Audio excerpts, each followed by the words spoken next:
பொங்கல் திருநாள். பொங்கல் திருநாள்னால் இது ஏதோ அறுவடை திருநாள் அப்படின்னு சொல்லுவோம். அதாவது வருஷம் பூரா நாம் பாடுபட்டு அதனுடைய பலனை அனுபவிக்கிற நாள் அப்படிங்கிறது நாம் சொல்லிகிட்டு இருக்கிறது. இது முக்கியமாக இது ஒரு நன்றி அறிவிப்பு நாள் அப்படின்னு சொல்லுவாங்க. இன்றைக்கி நிறைய நன்றி அறிவிப்பு கூட்டம்லாம் நடந்துக்கிட்டு இருக்குல்ல, அது மாதிரி விவசாயிகள் நடத்துகிற ஒரு நன்றி அறிவிப்பு விழா இது. யாருக்கு நன்றி சொல்கிறாங்கன்னா ஆதவனுக்கு. அதாவது சூரியன் இல்லைன்னா விவசாயம் இல்லை. அதனால் ஆதவனுக்கு நன்றி செலுத்துகிற நாளாக இந்த பொங்கல் திருநாளை நாம் கொண்டாடுறோம். அதாவது இந்த பொங்கலில் விவசாயிகள்கிட்டேருந்து நிறைய பண்புகளை நாம் தெரிஞ்சுக்க வேண்டிய நாள் இது. விவசாயிகள் அவங்க விவசாயம் முன்னேறி இருக்கிற அளவுக்கு விவசாயிகளுடைய வாழ்க்கை தரம் முன்னேறலை. அந்த அளவுக்கு அவர்கள் நாட்டுக்காக உழைச்சிக்கிட்டு இருக்கிறாங்க. அந்த காலத்திலே அதை பற்றி ஒரு கதை சொல்கிறது உண்டு. ஒரு வயசான ஆள் நிலத்தில் ஏறு உழுதுகிட்டு இருந்தாராம். கிழிஞ்சு போன ஒரு சின்ன துண்டை தான் இடுப்பில் கட்டியிருந்தாராம். தலையில் ஒரு கந்தலை சுற்றி இருந்தார். உடம்பு பூரா சேரு, ரொம்ப ஏழை. ஏறு ஓட்டிகிட்டு இருக்கிறவர் வேறு எப்படி இருப்பார்? இருந்தாலும் அந்த ஆள் ரொம்ப ஜாலியாக பாட்டு பாடிக்கிட்டே ஏறு உழுதுகிட்டு இருந்தாராம். உடம்பில் தான் அவர் ஏழையை தவிர மனசில் ஒரு ஏழையாக தெரியல. அந்த சமயத்தில் அந்த நாட்டு ராஜா அந்த பக்கமாக குதிரை மேலே வந்தாராம். வேட்டைக்கு போயிட்டு பரிவாரங்களோடு திரும்பி வந்துக்கிட்டு இருக்கிறார். ரொம்ப செல்வ செழிப்பில் இருக்கிற ராஜா அவர் இந்த வயசான விவசாயியை பார்த்துருக்கார். இந்த ஆள் ரொம்பவும் ஏழைங்கிறது அவர் பார்த்தாவே பளிச்சுன்னு தெரியுது. கட்டிக்கிறதுக்கு நல்ல துணி இல்லை, உடம்போ இழைச்சி போயிருக்குது, வயிறு முதுகில் போய் ஒட்டிக்கிட்டு இருக்கு, கண்ணு குழி விழுந்து போயிருக்குது.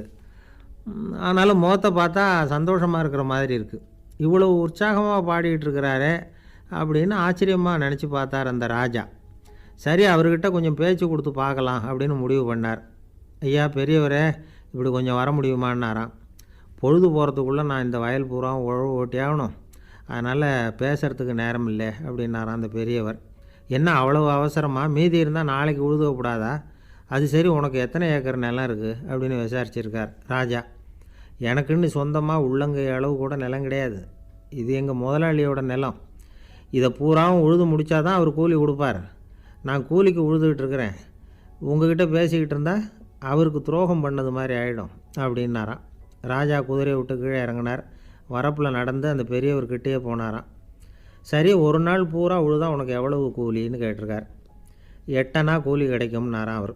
இது ரொம்ப காலத்துக்கு முன்னாடி நடந்த ஒரு சம்பவங்கிறதுனால அப்போ 8 அணா கூலிங்கிறது ரொம்ப பெருசு. இருந்தாலும் அதுவும் அந்த ராஜாவுக்கு பெரிய கூலியாக தெரியல. இவ்வளவு தானா, இதை வச்சுக்கிட்டு நீ எப்படி காலம் தள்ளுற அப்படின்னாராம். ஒன்றும் கவலை இல்லை அப்படின்னாராம் அவர். ராஜாவுக்கு ரொம்ப ஆச்சரியமாக போச்சு. 8 அணா கூலி வாங்குகிற இந்த ஆள் கவலை இல்லாமல் இருக்கிறார், ஏராளமான வசதியோடு இருக்கிறன்னா கவலை இல்லாமல் வாழ முடியலையே அப்படின்னு நினச்சி பார்த்துருக்கார். அது சரி, 8 அணாவில் எப்படி குடும்பம் நடத்துகிற அப்படின்னு கேட்டாராம். எனக்கு கிடைக்கிற 8 அணாவில் 2 அணா குடும்பத்துக்கு செலவழிக்கிறேன், 2 அணா பழைய கடனுக்கு கொடுக்குறேன், 2 அணா தர்மம் செய்கிறேன், 2 அணா வட்டிக்கு கொடுக்குறேன், ஒரு குறையும் இல்லைன்னாராம். ராஜாவுக்கு ஒன்றும் புரியல. எனக்கு ஒன்றும் புரியலேன்னு இருக்கார். ஐயா, எனக்கும் என் மனைவிக்கும் 2 அணா செலவாகுது. வயசான அம்மா அப்பா இருக்கிறாங்க, சின்ன வயசில் என்னை காப்பாற்றினவங்க அவங்க. அந்த கடனுக்கு 2 அணா செலவாகுது, அது பழைய கடன்.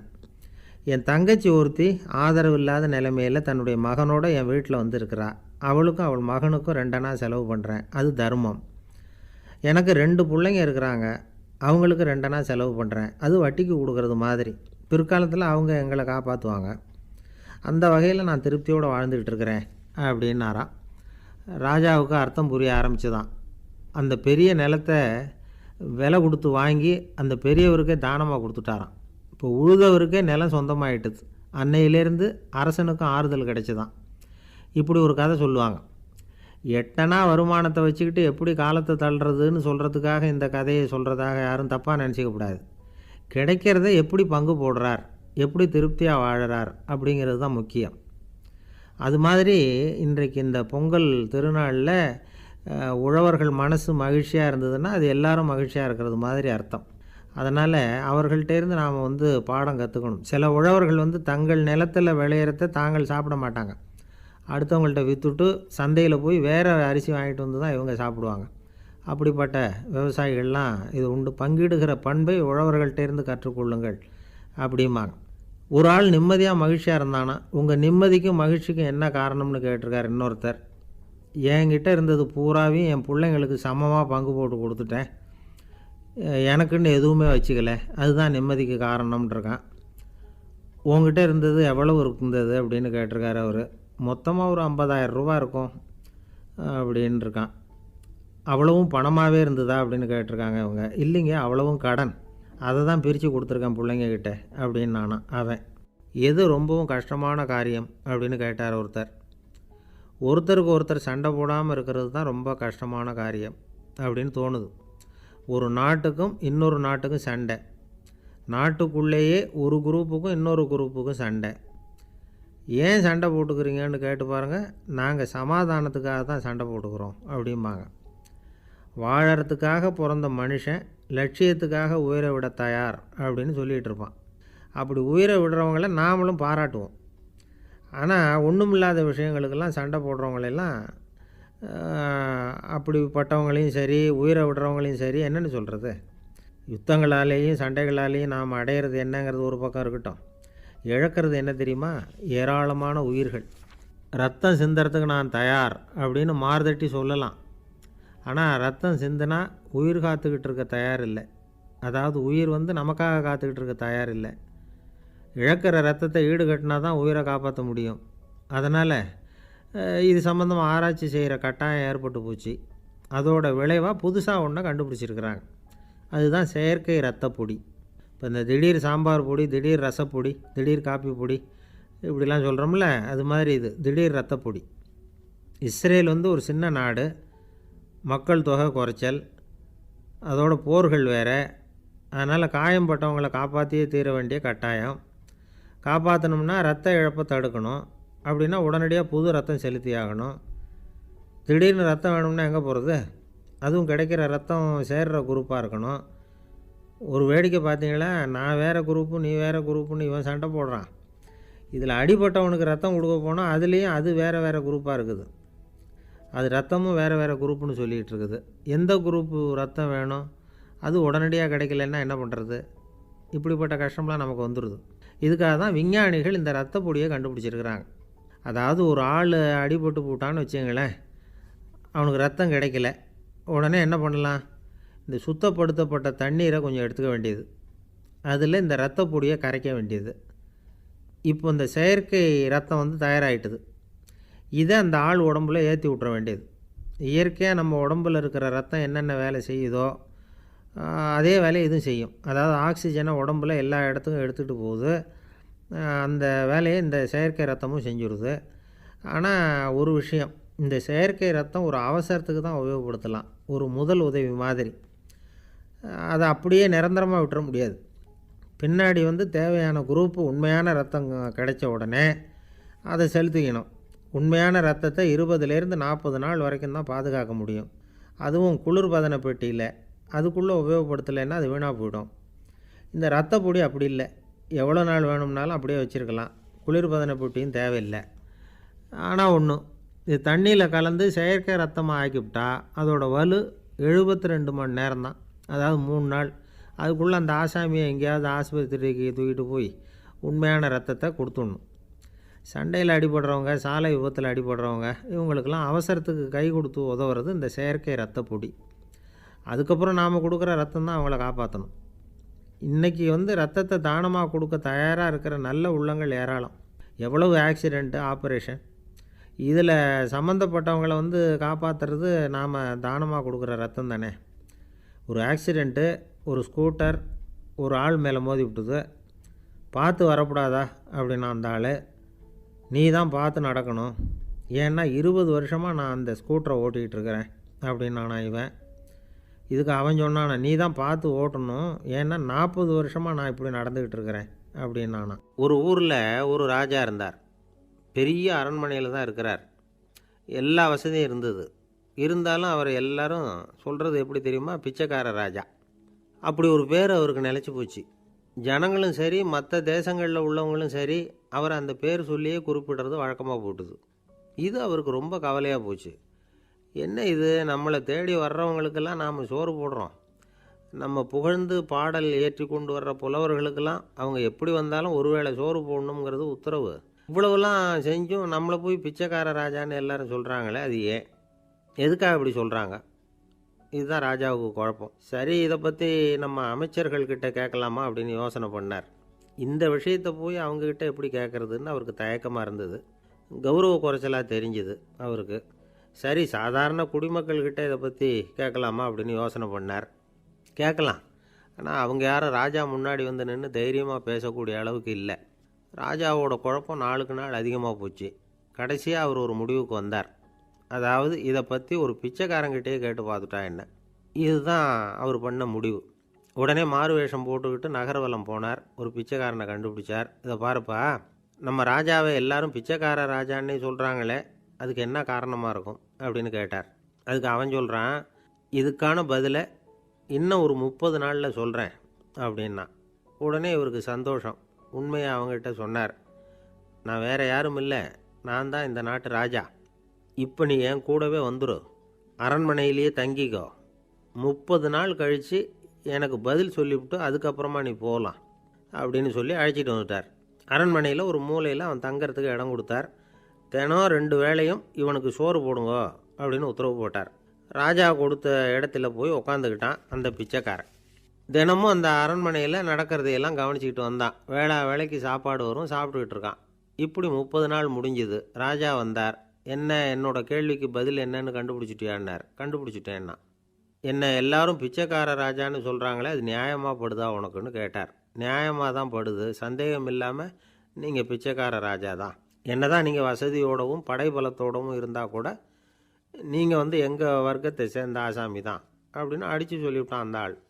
ஏனால் அப்படி சொல்கிறேன்னு கேட்டார் இவர். அரசே, ஒரு உண்மையை கண்டுபிடிச்சி சொல்கிறதா நான் உங்ககிட்ட சொன்னேன். நீங்கள் ராஜ பரம்பரைன்னா உடனே உங்கள் கழுத்தில் கிடக்கிற முத்து மாலையை கழட்டி பரிசாக கொடுத்துருப்பீங்க, பொன்னையும் மணியையும் கொடுத்துருப்பீங்க. ஆனால் நீங்கள் அப்படி செய்யலை. என்னை ஒரு மூலையில் உட்கார வச்சு 2 வேளை சோறு போட சொன்னீங்க.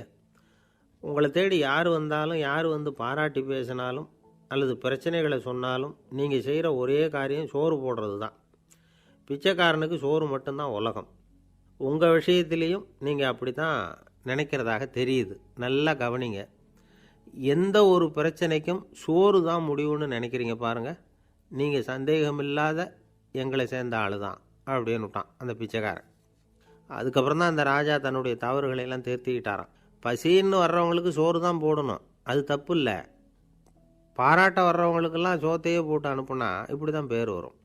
எனக்கு தெரிஞ்ச ஒருத்தர் தினமும் யாராவது ஒருத்தரை தன் வீட்டுக்கு அழைச்சிட்டு போவார், சாப்பாடு போட்டு அனுப்புவார். முன்னறிவிப்பு இல்லாமல் திடீர்னு ஒரு விருந்தாளியோட வீட்டில் போய் இவர் நிற்கிறது வழக்கம். அந்த அம்மாவும் இவருக்காக தயார் பண்ணி வச்சுருந்ததை இவர் அழைச்சிட்டு வந்திருக்கிற விருந்தாளிக்கு போட்டுருவாங்க. விருந்தாளி சாப்பிட்டுட்டு போனதுக்கப்புறம் இவர் மனைவிகிட்ட உனக்கு சிரமம் வேணாம் அப்படின்னு சொல்லிவிட்டு பக்கத்தில் உள்ள ஒரு ஹோட்டலுக்கு போய் காசு கொடுத்து சாப்பிட்டுட்டு வந்துடுவார். பல நாள் இப்படி நடக்கும். ஒரு நாள் அவரை தனியாக கூப்பிட்டுக்கிட்டு போய் ஏன் இப்படி பண்ணுறீங்கன்னு கேட்டோம். அதுக்கு அவர் சொல்கிறாரு, எங்கள் வீட்டு சாப்பாட்டிலேருந்து தப்பிக்கிறதுக்கு எனக்கு வேறு வழி எதுவும் தெரியல சார், அதனால தான் இப்படி பண்ணிகிட்ருக்கிறேன் அப்படின்னார் ரொம்ப பரிதாபமாக. ஒருத்தன் எப்படி நடந்துக்கிறாங்கிறத வச்சு தான் அந்த ஆள் எப்படிங்கிறத நாம் முடிவு பண்ணுறோம். ஆளுமைன்னு சொல்கிறோம்ல, அதுக்கு சூழ்நிலைகளை ஆளுகின்ற தன்மை அப்படின்னு விளக்கம் கொடுக்குறார் ஒரு உளவியல் நிபுணர். சரி, ஒரு மனிதனுடைய ஆளுமையை உருவாக்குகிற விஷயங்கள் என்னென்ன? பிறப்பு, வளர்க்கப்பட்ட விதம், படிப்பு, நண்பர்கள், சமுதாயம், இப்படி நிறைய உண்டு. ஆளுமையின் அடிப்படையில் சில மனநோய்கள் உண்டாகுது. அதெல்லாம் என்னென்னங்கிறத தெரிஞ்சு வச்சுக்கிட்டோம்னா நம்ம கூட இருக்கிறவங்கள அடையாளம் கண்டுபிடிக்கிறதுக்கு அது ரொம்ப உபயோகமாக இருக்கும். ஃப்ரெனாய்டு ஆளுமை அப்படின்னு ஒன்று. இந்த கோளாறு உள்ளவங்க எப்படி இருப்பாங்க தெரியுமா? அதிக உணர்ச்சி, சந்தேகம், பொறாமை இதெல்லாம் அதிகமாக இருக்கும். வளைஞ்சு கொடுக்க மாட்டாங்க. அடுத்தவங்களோட இணக்கமான உறவு இருக்காது. அவங்க செய்கிற தப்புக்கெல்லாம் அடுத்தவங்களை குறை சொல்லிகிட்டு இருப்பாங்க. இது ஒரு ரகம். அடுத்தது ஸ்கிசாய்டு ஆளுமை அப்படின்னு சொல்கிறாங்க. இந்த கோளாறு உள்ளவங்க அடுத்தவங்களோட பழக கூச்சப்படுவாங்க. சின்ன வயசுலேயே இது ஆரம்பமாயிடுது. பகல் கனவுலேயே சஞ்சரிப்பாங்க. அவங்களுடைய விரோதம், கோபம் இதை கூட வெளியில் காட்டிக்க முடியாமல் இருப்பாங்க. இவங்களுக்கு அகமுகம், பிரச்சனைகள்லேருந்து ஒதுங்கி எதுலேயும் ஈடுபாடு இல்லாதவங்களாக இருப்பாங்க. இப்படி ஒரு ரகம். அடுத்தது சைக்ளோதமிக் ஆளுமை அப்படின்னு சொல்கிறாங்க. அது என்னென்னா, உணர்ச்சிகளில் ஏற்றத்தாழ்வு அதிகமாக இருக்குமா. சில சமயம் பார்த்தா மகிழ்ச்சியாக இருப்பாங்க, சில சமயம் சோகமாக உட்காந்துருப்பாங்க. அவங்க மனநிலைக்கு தகுந்த மாதிரி சமூக நிகழ்ச்சிகளில் பங்கெடுத்துக்குவாங்க. இன்னொரு வகை என்னென்னா எண்ணெய் பீடிகை ஆளுமை அப்படின்னு பேர் வச்சுருக்கிறாங்க. அதுக்கு இவங்களுக்கெல்லாம் கரெக்டாக இருக்கணும், எல்லாம் சட்டத்திட்டம் எதுலேயும் ஒரு ஒழுங்குமுறை, இப்படி எதிர்பார்க்குற மனோபாவம். இவங்க எதிர்பார்ப்புக்கும் வரன்முறைக்கும் மற்றவங்க கட்டுப்படணும்னு நினைப்பாங்க. இந்த நிலைமை நீடித்தா என்ன ஆகும் தெரியுமா? அலைக்கழிக்கிற எண்ணங்கள் திரும்ப திரும்ப ஒரே செயலை செய்ய தூண்டுற மனத்தளர்ச்சிக்கு ஆளாயிடுறாங்க. அடுத்தது ஹிஸ்டீரியா ஆளுமை. சின்ன விஷயத்தையெல்லாம் பெருசுப்படுத்தி நாடகமாக்குற நடிகர்கள் இவங்க. உணர்ச்சி அதிகம் உள்ளவங்க. இவங்க மன எழுச்சியில் பக்குவமின்மை, குழந்தைத்தனம், முதிர்ச்சியின்மை எல்லாம் இருக்கும். தன்னலம் மிக்க குணம், பிறர் தன்னை மட்டுமே கவனிக்கணும்னு நினச்சி செயல்படுறது, இதெல்லாம் இவங்க அடையாளம். அடுத்த ரகம் எப்படின்னா வளர்ச்சியற்ற ஆளுமைன்னு சொல்கிறாங்க. அடுத்தவங்களோட இணங்கி போக முடியாதவங்க, அறிவு, மன எழுச்சி, சமூக உறவு இதில் எல்லாம் போதுமான வளர்ச்சியையும் நிறைவையும் பெற முடியாதவங்க. இவங்களால் வாழ்க்கையில் முன்னேற முடியாது. பிச்சைக்காரங்க, குற்றவாளிகள், இவங்ககிட்டெல்லாம் இது மாதிரியான ஆளுமை அதிகமாக இருக்குமா. அடுத்தது என்னென்னா சோர்வுடைய ஆளுமை. எதுலேயும் உற்சாகம் இல்லாமல் சோர்ந்து போயிருப்பாங்க. அதுக்கெல்லாம் நமக்கு வலிமை இல்லைப்பா அப்படின்னு சொல்லிகிட்டு இருப்பாங்க. சின்ன விஷயங்களுக்கெல்லாம் அதிர்ச்சி அடையிறது, வாழ்வின் சுவையை அனுபவிக்க முடியாதவங்க. இன்னொரு ரகம் இது கொதித்தெழும் ஆளுமைங்கிறாங்க. எதுக்கு எடுத்தாலும் ஆத்திரம், குரோதம், வன் செயல் இதிலெல்லாம் ஈடுபாடு, இப்படி உள்ளவங்க. நத்தை வகை ஆளுமை அப்படின்னு ஒன்று. அடுத்தவங்க மேலே விரோதம் இருக்கும், அடிக்கணுங்கிற எண்ணம் இருக்கும். ஆனால் அதை அப்படியே வெளியில் காட்டாமல் அதே சமயம் அமைதியான முறையில் வெறுப்பை வெளிக்காட்டுற ரகம். இவங்கெல்லாம் பேசாமல் கம்முன்னு இருந்துக்கிட்டே நினச்சதை நிறைவேற்றிக்கிடுவாங்க. முன்ஜாக்கிரதை ஆளுமை அப்படின்னு ஒரு ரகமாக. பாதுகாப்பின்மை, சந்தேகம், முழுமையின்மை, அறவேக்காட்டுத்தனம் இந்த மனப்போக்கு அதிகமாக இருக்கிறதுனால அகம்பாவம், புடிவாதம், எச்சரிக்கை எல்லாம் அளவுக்கு மீறி இருக்கும். இது வரைக்கும் நாம் பேசிக்கிட்டு இருந்த ஆளுமை பண்புகள் அளவுக்கு அதிகமாக போயிட்டுதுன்னா ஆளுமை கோளாறுகள் ஏற்படும். அதன் அடிப்படையில் மனவியாதிகள் வருமா. அதனால் இணக்கமான, எல்லாரும் விரும்புகிற இயல்பான ஆளுமையை பெறுவதற்கு நாம் முயற்சி செய்யணும் அப்படிங்கிறது மனோதத்துவ நிபுணர்களுடைய ஆலோசனை. ஒருத்தர் ஒரு மனோதத்துவ டாக்டரை தேடிட்டு வந்தாராம். டாக்டர், எனக்கு மனசில் ஏதோ வியாதி, ஆளுமை கோளாறு, அதாவது எனக்கு சீக்கிரமாக செத்து போனால் தேவையில்லைன்னு தோணுது அப்படின்னாராம். உடனே அந்த டாக்டர், சரி அப்படின்னா இங்கே இருங்க, நான் வைத்தியம் பார்க்குறேன் அப்படின்னாராம். ஆஃபீஸை முடிஞ்சு வீட்டுக்கு போகிற சமயத்தில் ஒருத்தர் கடைக்கு போய் ஸ்வீட் வாங்கினார். சரி, வீட்டுக்கு பிள்ளைங்களுக்கு தான் வாங்கிட்டு போகிறார் அப்படின்னு மற்றவங்க நினச்சாங்க. அவர் அப்படி செய்யலை. அந்த இடத்துலையே பொட்டலத்தை பிரித்தார். திருட மாதிரி அப்படியே சுற்றி ஒரு தரம் பார்த்துக்கிட்டார். யாரும் தெரிஞ்சவங்க இல்லைங்கிறத முடிவு பண்ணிவிட்டு அவசரமாக அதை அப்படியே போட்டு முழுகிவிட்டு கையை தொடச்சிக்கிட்டு நல்ல பிள்ளை மாதிரி நடந்து போக ஆரம்பிச்சிட்டார். அவர் யாருன்னா, அவரோட பிரச்சனை எல்லாருக்கும் தெரியாது, சில பேருக்கு தான் தெரியும். அதாவது அவர் உடம்பில் சர்க்கரை இருக்குதுன்னு டாக்டர் சொல்லிவிட்டாராம். அதனால் வீட்டில் சர்க்கரையே இவர் கண்ணில் காட்டுறதில்ல. அதனால் இவர் யார் கண்ணிலையும் படாமல் இப்படிப்பட்ட வேலைகள்லாம் செய்கிறது வழக்கம். யாருக்கும் தெரியாமல் இப்படி ஸ்வீட்டை வாங்கி சாப்பிட்டுட்டு அவர் பாட்டுக்கு போயிடுறது. இப்படிப்பட்டவங்களுக்கெல்லாம் கொஞ்சம் ஆறுதலான தகவல் இன்றைக்கி. அது என்னென்னா, நாம் சாப்பிட்ற சர்க்கரைக்கும் நம்ம உடம்பில் உள்ள சில கோளாறுகளுக்கும் அப்படி என்ன தான் சம்மந்தம் இருக்குது. இதை பற்றி சமீபத்தில் சில ஆராய்ச்சிகள்லாம் நடந்திருக்குது. ஏன்னா சர்க்கரைன்னாவே விஷம் மாதிரி அதை பார்க்குறவங்களும் சில பேர் உண்டு. சின்ன பிள்ளைங்களுக்கு வயத்தில் பூச்சி உண்டாகிறதுலேருந்து பெரியவங்களுக்கு நீரிழிவு வர்ற வரைக்கும் எல்லாத்துக்கும் சர்க்கரை தான் காரணம்னு சொல்லிகிட்டு இருக்கிறோம். ஆனால் அந்த அளவுக்கு பயப்பட வேண்டிய அவசியம் இல்லை அப்படின்னு சொல்கிறாங்க. சர்க்கரை வியாதி, இருதய நோய், பித்த நீர்ப்பை நோய், இதெல்லாம் சில நோய்கள்லாம் நாம் சாப்பிட்ற சர்க்கரைக்கும் தொடர்பு இருக்குன்னு நினைக்கிறோம். ஆனால் அப்படி சம்பந்தம் உண்டுங்கிறதுக்கு போதுமான அளவுக்கு ஆதாரம் இல்லை அப்படிங்கிறாங்க ஆராய்ச்சியாளர்கள். ஒரே ஒரு சம்பந்தம் தான் உறுதியாக இருக்குதான். அதுவும் இந்த பல் சிதைவு அப்படின்னு இருக்கு இல்லையா, அந்த சர்க்கரை சாப்பிட்றதுக்கும் இந்த பல் சிதைவுக்கும் சம்மந்தம் இருக்குது அப்படிங்கிறத மட்டும் உறுதியாக சொல்கிறாங்க. சர்க்கரைன்னா நாம் சாப்பிட்ற ஜீனி மட்டும் இல்லை, பழம், காய்கறி, பால், தேன் இப்படி எல்லாத்துலேயும் அது இருக்குது.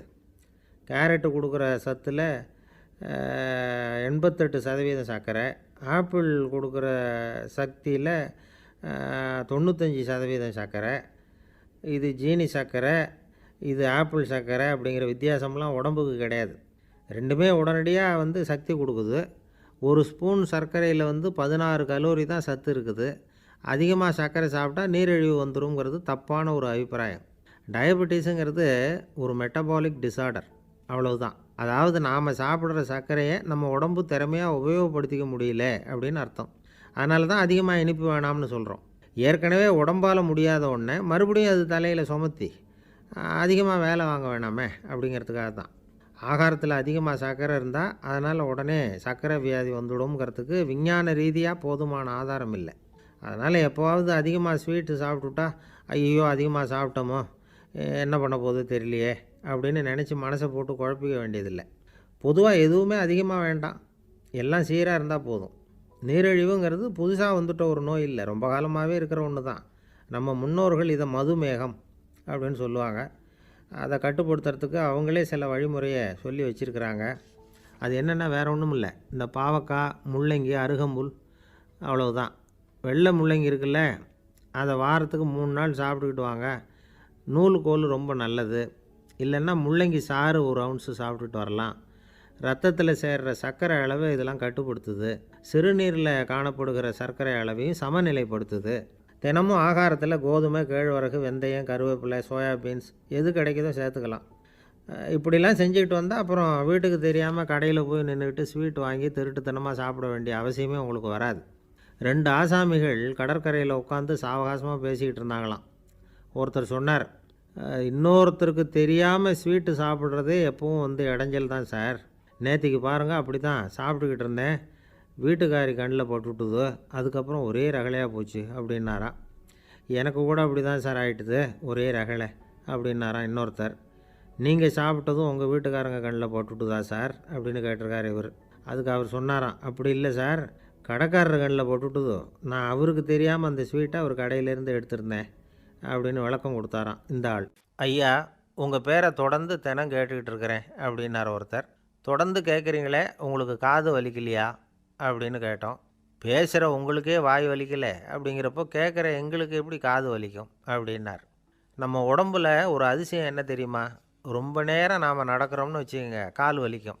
ரொம்ப நேரம் வேலை செஞ்சால் கை வலிக்கும், உடம்பு வலிக்கும். ரொம்ப நேரம் பார்த்துக்கிட்டே இருந்தால் கண் வலிக்கும். ரொம்ப நேரம் பேசிக்கிட்டே இருந்தால் வாய் கூட வலிக்கும். ஆனால் ரொம்ப நேரம் கேட்டுக்கிட்டே இருக்கிறதுனால காது வலிக்கிறது இல்லை. அதனால் கேட்குறதுக்கு முக்கியத்துவம் கொடுத்தாங்க நம்ம பெரியவங்க.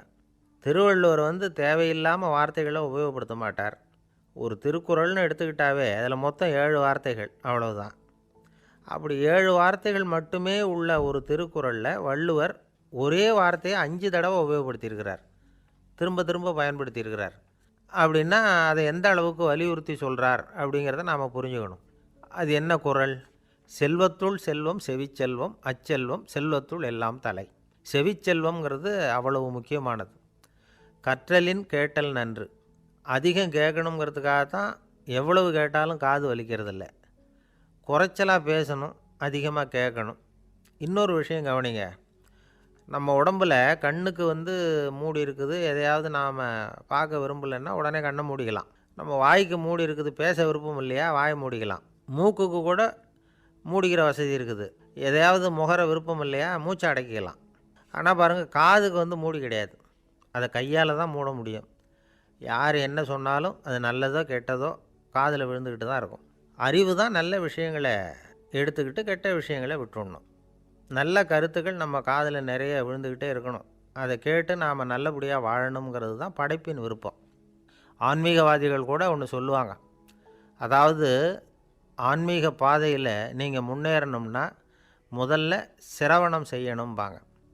அதாவது பெரியவங்க சொல்கிற நல்ல கருத்துக்களை கேட்கணும் அப்படின்னு அதுக்கு அர்த்தம். அதனால் யார் நல்ல கருத்துக்களை சொன்னாலும் அதை காது கொடுத்து கேளுங்க. இவ்வளவு கருத்துக்களையும் நம்ம நேயர் ஒருத்தர்கிட்ட சொல்லிகிட்டு இருந்தோம். அவரும் சரி சரின்னு தலையாடிக்கிட்டே இருந்தார். அப்புறம் சொன்னார், நீங்கள் சொல்கிறது சரி தான் சார், காதுக்கு மூடி இல்லைங்கிறது ரொம்ப சரி, அதனால தான் உங்கள் தகவல் கூட நாங்கள் விரும்புகிறோமோ இல்லையோ தினம் காதில் விழுந்துக்கிட்டு இருக்குது அப்படின்னார். எங்களுக்கு ரொம்ப பெருமையாக இருந்தது. அப்படியா அப்படின்னோம். ஆனாலும் என்ன மாதிரி சில பேர் நீங்கள் தகவல் சொல்கிற சமயத்தில் காதில் மூடி இல்லையேன்னு சொல்லி கவலைப்படுறதில்ல சார் அப்படின்னார். ஏன்னு கேட்டோம். காதை மூடுறதுக்கு தானே வசதி இல்லை, ரேடியோவை மூடுறதுக்கு வசதி இருக்குதுல்ல, அதனால் டக்குன்னு அதை மூடி வச்சுருவோம் அப்படின்னார். வங்க நாவலாசிரியர் சரத் சந்திரர் ஒரு நண்பர் அவர்கிட்ட வந்தார். வழக்கமாக எல்லா எழுத்தாளர்கள்கிட்டையும் கேட்குற ஒரு கேள்வியை கேட்டார். நீங்கள் எழுத்துத்துறைக்கு வந்தது எப்படி? இதுதான் கேள்வி. அதை தெரிஞ்சு என்ன பிரயோஜனம்னார் சரத் சந்திரர்.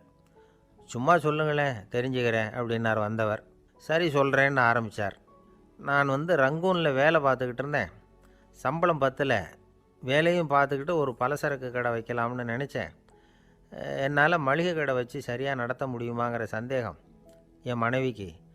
அதை சோதனை பண்ணி பார்க்கணுங்கிறதுக்காக சில பொருள்களின் அளவு, அதோட விலை, இப்படி சிலதை சொல்லி எல்லாத்தையும் மனக்கணக்காக கூட்டி போட சொன்னாங்க. என்னால் சரியாக கூட்டி சொல்ல முடியல.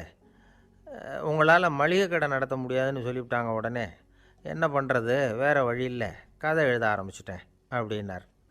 கேட்டவருக்கு சிரிப்பு வந்துட்டு தான். சரத் சந்திரர் ஒரு பக்கம் சீரியஸான நாவல்கள், சிறுகதைகள் எழுதியிருந்தாலும் அவருடைய இன்னொரு பக்கம் வேறு விதம். நண்பர்கள்கிட்ட பேசும்பொழுதும் சரி, அவர்களுக்கு கடிதங்கள் எழுதும்போதும் சரி, கேலியும் கிண்டலும் நகைச்சுவை உணர்வும் அதிகமாக இருக்கும். காந்திஜி ஒரு சமயம் கல்கத்தாவுக்கு வந்திருந்தார். தேசபக்தர்கள் பல பேர் அவர்கிட்ட பேசிக்கிட்டு இருந்தாங்க. அப்போது சரத் சந்திரரும் அங்கே இருந்தார். கிரண் சங்கர் ராய் அப்படிங்கிறவரும் அங்கே இருந்தார்.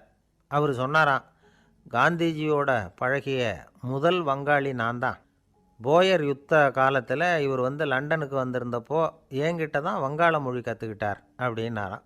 உடனே சரத் சந்திரர் காந்திஜியை பார்த்து, இவர் உங்களுக்கு வங்காள மொழி கற்றுக் கொடுத்தது உண்மைதானா அப்படின்னாராம். ஆமான்னாராம் காந்தி. அதனால தான் உங்களால் வங்காள மொழி கற்றுக்க முடியல அப்படின்னாராம். எல்லாரும் சிரித்தாங்களாம். சரத் சந்திரர் சாம்தாபேர் அப்படிங்கிற கிராமத்தில் தங்கியிருந்தார். ஒரு இலக்கிய நிகழ்ச்சியில் கலந்துக்கிறதுக்காக. அதுக்காக ஒரு கல்கத்தாவுக்கு போக வேண்டிய சூழ்நிலை. அதுக்காக புறப்பட்டார். அந்த சமயத்தில் பின்னாடி இருந்து யாரோ அவரை கூப்பிட்டாங்க. இப்படி கூப்பிட்டவரை பார்த்து இன்னொருத்தர் யாரோ அதட்டி இருக்கிறாங்க. போகிறவரை ஏன் இப்படி கூப்பிடுறீங்க அப்படின்னு. ஏன் கூப்பிட்டா என்னன்னு கேட்டிருக்கார் சரத் சந்திரர். புறப்படுறவங்கள பின்னாடி இருந்து கூப்பிடுறது அபசகுனம், போகிற இடத்துல ஏதாவது ஆபத்து வரலாம் அப்படின்னு அதுக்கு விளக்கம் கொடுத்துருக்கிறார் அவர். உடனே சரத் சந்திரர் சொன்னாராம், இதோ இவங்க என்னை இலக்கிய கூட்டத்துக்கு அழைச்சிட்டு போகிறாங்களே, இதை விட வேறு என்ன ஆபத்து வந்துட போகுது அப்படின்னாராம். இப்படி சரத் சந்திரருக்கு இயல்பாகவே நகைச்சுவை உணர்வு உண்டு. அவருடைய நண்பர் ஒருத்தர் வீட்டுக்கு கூப்பிட்டுருந்தார். அங்கே ஒரு கச்சேரிக்கு ஏற்பாடு பண்ணியிருந்தாங்க. சரத் சந்திரருக்கு இயல்பாகவே கச்சேரியில் நீண்ட ஆலோசனையெல்லாம் கேட்குறதுக்கு பொறுமை இருக்காது. அதனால் மெதுவாக பாட போகிறவர் எப்படி அப்படின்னு கேட்டிருக்கார். அவருக்கு ரொம்ப நல்லா பாட தெரியும் அப்படின்னு சொல்லியிருக்கிறாங்க. அதுக்கு சரத் சந்திரர், பாட தெரியுங்கிறது சரி, பாட்டை நிறுத்த தெரியுமா அதை சொல்லுங்கள் முதல்ல அப்படின்னாராம். கங்கை கரை தோட்டம் பக்கத்தில் ஒரு ஆசிரமம், அங்கே ஒரு பெரியவர் தங்கியிருக்கிறார். அவர் தான் ராமகிருஷ்ண பரமஹம்சர். அந்த ஆசிரமம் இருந்த இடம் கரக்பூர். வங்காளத்தில் பொதுவாக எல்லோரும் மீன் சாப்பிட்றது உண்டு. கங்கையில் குளிச்சுட்டு கையில் ஒரு மீனோடு வர்றது வழக்கம். இவர் இருக்கிற இடத்துக்கு கங்கையில் படகு வழியாக வரணும். அப்படி தான் எல்லோரும் வருவாங்க. வர்றவங்கள ஒன்று கூட்டி ஆன்மீக விஷயங்களை பற்றி பேசிக்கிட்டு இருப்பார். ஒவ்வொரு நாள் ஒவ்வொருத்தர் நகரத்துக்கு போகணும். வரும்பொழுது மீன் கொண்டுக்கிட்டு வரணும். அதுக்கு ஒரு அட்டவணையே உண்டு ஆசிரமத்தில். அது பிரகாரம் ஒரு நாள் சுவாமி யோகானந்தர் படகில் போனார். படகை செலுத்தினவங்க ராமகிருஷ்ணரையும் சுவாமி யோகானந்தரையும் மற்றவங்களையும் பித்தர்கள் அப்படின்னு சொல்லி ஏளனமாக பேசினாங்க. அவங்க என்ன பைத்தியம் பிடிச்சவங்க அப்படிங்கிறது மாதிரி. சுவாமி யோகானந்தருக்கு ரொம்ப மென்மையான இதயம். இவங்க இப்படி கண்ணாபின்னான்னு பேசுகிறத பார்த்தா மீனை வாங்கிட்டு திரும்புகிறப்போ என்ன நடக்குமோ அப்படிங்கிற பயம் வேறு வந்துட்டுது அவருக்கு. அவ்வளவு மென்மையானவர். இதை தெரிஞ்சுக்கிட்ட ராமகிருஷ்ணர், யோகானந்தா இங்கே வா அப்படின்னு கூப்பிட்டார். இவர் கண்ணீரை தொடச்சிக்கிட்டே கிட்ட போனார். சொன்னார், ஐயா, படகு ஓட்டுறவங்க உங்களை பற்றி மோசமாக பேசுகிறாங்க. என்ன திட்டினா பரவாயில்ல, ஆனால் உங்களை அவங்க திட்டுறாங்க, அதை என்னால் தாங்கிக்க முடியல அப்படின்னார். இதை கேட்டதும் ராமகிருஷ்ணருக்கு கோபம் வந்துட்டு தான். என்னது, உன்னுடைய குருவை பற்றி அவங்க மோசமாக பேசும்பொழுது நீ சும்மா இருந்தியா, வெளியில் போ அப்படின்னு விட்டார். குரு நிந்தனை செய்கிறப்போ அதை கேட்டுக்கிட்டு சும்மா இருக்கலாமா? குரு நிந்தனையை கேட்டால் பாவம் இல்லையா? என்னை தூற்றும் போது அவங்க பாவம் செய்கிறாங்க, அதை கேட்டுக்கிட்டு நீ சும்மா இருந்தால் நீயும் பாவம் செய்கிற அப்படின்னாராம். அடுத்த நாள் சுவாமி நிரஞ்சனானந்தர் போக வேண்டிய நாள். இவர் படகுல போகும்பொழுதும் அதே மாதிரி நடந்து தான். அவங்க மோசமாக பேச ஆரம்பித்தாங்க, திட்ட ஆரம்பித்தாங்க. அப்படி கேலி பண்ண ஒருத்தனை இவர் என்ன பண்ணார், பலார்னு கன்னத்தில் அரைஞ்சிட்டார். இன்னொருத்தனை கங்கையில் தூக்கி எறியறதுக்கும் தயாராகிட்டார். அதுக்கப்புறம் அவங்க யாரும் வாயை திறக்கலை. மீன் வாங்கிட்டு வர்றப்பவும் படகுல ஒரே அமைதி. அவ்வளவு பயம் அவங்களுக்கு. ராமகிருஷ்ணர் கூப்பிட்டு விசாரித்தார் என்ன நடந்ததுன்னு. இவர் சொன்னார், அவர் யோகானந்தா போகும்பொழுது என்ன நடந்ததோ அப்படியே தான் இப்போவும் நடந்தது. குரு நிந்தனை செய்கிறத கேட்டுக்கிட்டு நான் சும்மா இருப்பேனா? ஒருத்தனை அப்படியே அரைஞ்சுட்டேன், இன்னொருத்தனை ஆற்றுல தூக்கி போட்டுருவேன்னு பயமுறுத்தினேன், அவ்வளவுதான் அப்படின்னாராம். இப்போவும் ராமகிருஷ்ணருக்கு கோபம் வந்துட்டு தான். என்ன இது, அணியறது காஷாயம், இருக்கிறது ஆசிரமம், உனக்கு இவ்வளவு கோபம் வந்ததுன்னா அப்புறம் என்னத்துக்கு ஆசிரமத்தில் இருக்கணும்?